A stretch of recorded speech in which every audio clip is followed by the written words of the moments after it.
Hey folks, this is My Kitten Reads. I'm Eleanor and this is my January wrap up.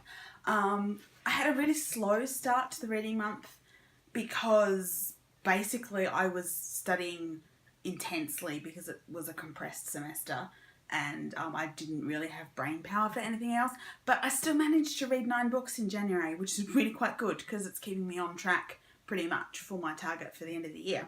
So I read 9 books. In terms of my other goals this year as well, I read 1 anthology, which is part of my reading short fiction and anthologies and collections thing. I read 2 authors of colour, and 1 book had a queer protagonist. There were sort of 2 protagonists in the book, so I'm counting it. And 2 of the books were from series that I had already started, and has actually kind of 3 books. 3 books, sorry, were from series that I had started, and 2 of them have actually caught me up to that series. So that's awesome. I had to think for a minute there.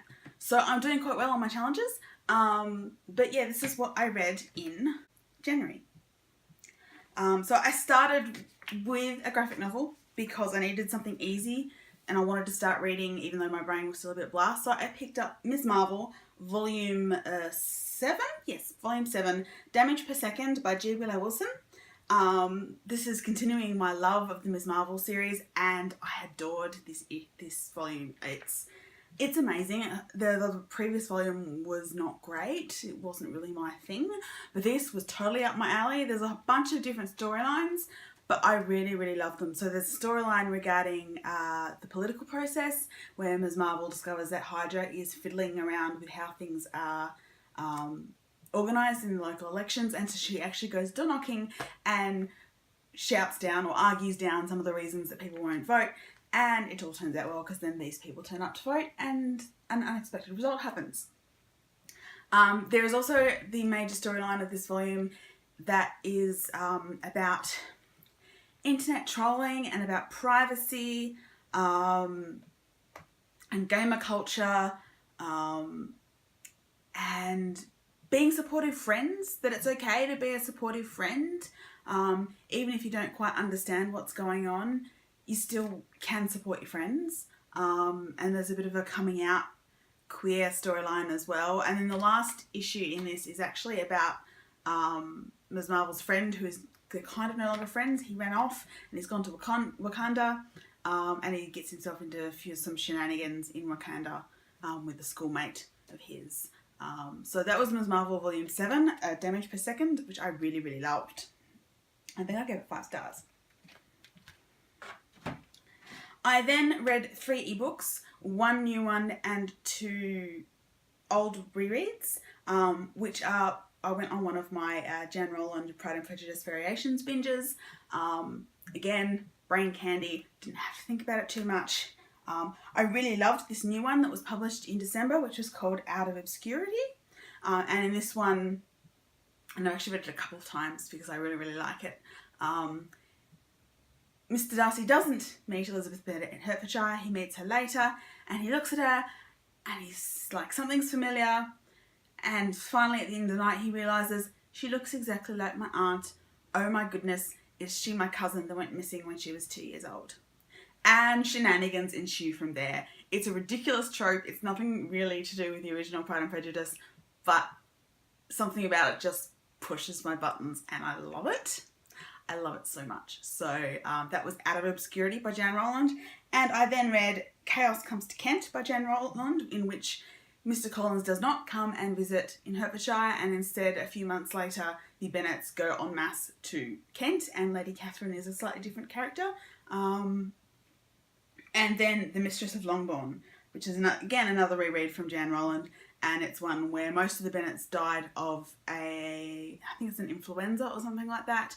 The only survivors are Elizabeth and Kitty, and Elizabeth, something has happened in the entail, I think, and Elizabeth has actually inherited Longbourn, and so she's the Mistress of Longbourn when the Bingleys and the Hursts and Mr. Darcy turn up in Hertfordshire. So there's only 2 Bennet sisters, and so things go very, very differently. So there's that.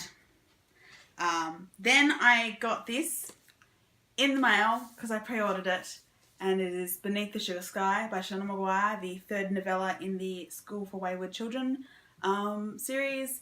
And so I won't say too much about the plot. I read it immediately because I love this series so much. It's a direct follow-on from the first book, Every Heart a Doorway, and it's a quest. So this girl falls out of the sky into the turtle pond at the Home for Wayward Children, and our new protagonist, Cora, sees it happen. And so Cora and our other protagonist, who's a previous character, and a couple of others, go on this quest to try and figure out how to save the girl who's just fallen into the pond, who is currently disappearing because stuff happened in the first book. Yeah, so I absolutely loved it. I think I marked it as 4.5 stars. I didn't love it quite as much as Every Heart a Doorway, but still it was fun and had a lot of really good representation again, queer representation, but also in this one, Cora is fat representation, and I really quite liked it. Some people, I think, have said it's a bit, too heavy-handed, not meaning to be punning there, but I actually really liked it. So that's Beneath the Sugar Sky by Seanan McGuire. I then read Corpselight by Angela Slatter, which is book 2 in the Verity Fassbinder series. I read book 1 last year. This was published last year. And this is, of course, the urban fantasy series set in Brisbane, where, there is normal Brisbane and then there is the weird Brisbane. And Verity sort of straddles that line. So this is set a little way after the first book. Verity is now pregnant and stuff starts going bonkers again, and she has to investigate stuff, and she ends up in a whole lot of trouble, as usual. So I really love this. I'm now up to date on this series as well, and really looking forward to the third book coming out. But yeah, I really love this series by Angela Slatter. Good, funny, urban fantasy set in Australia, which is kind of weird because there's a project, like a piece of infrastructure that is mentioned in here that is a project that I used to monitor for work. And I went, that's weird. I'm not used to that. Most of the urban fantasy I read happens in America or London. So that was weird, but I suppose I can get used to it. I really recommend the Verity Fassbinder series. It's really good urban fantasy. And after that, I read this anthology, which has been sitting on my shelf for a couple of years now, I think, and is the Never Neverland. It is one of the local Canberra Science Fiction Guild's publications, so a lot of them are local authors. I wasn't hugely keen on this. I think it's very much a story, they're all Australian stories, so Australian fantasy and horror and science fiction kind of short stories. And they're Australian in a way that I'm not always entirely comfortable with. It's that gritty, yucky, dirty kind of, a lot of the stories are, they're not comfortable. Which is not necessarily a bad thing, but maybe just not my thing. I think my favourite stories in there were the ones by Rivka Raphael, which involved sort of a steampunk alternate version of the female factory in colonial Tasmania. So women in prison, there was a Jewish main character, and it was basically an escape attempt, and it was kind of awesome. And like I said, steampunky. And I enjoyed Leaf Shellcross's Adventure Socks, which was a fun little thing involving old people in an old people's home and magical socks and adventure. So that's kind of cool. I really liked that one. But yeah, for the moment, I think I rated this about 3 stars. So, a reasonable read, but it wasn't really my thing. So that is the Never Neverland anthology.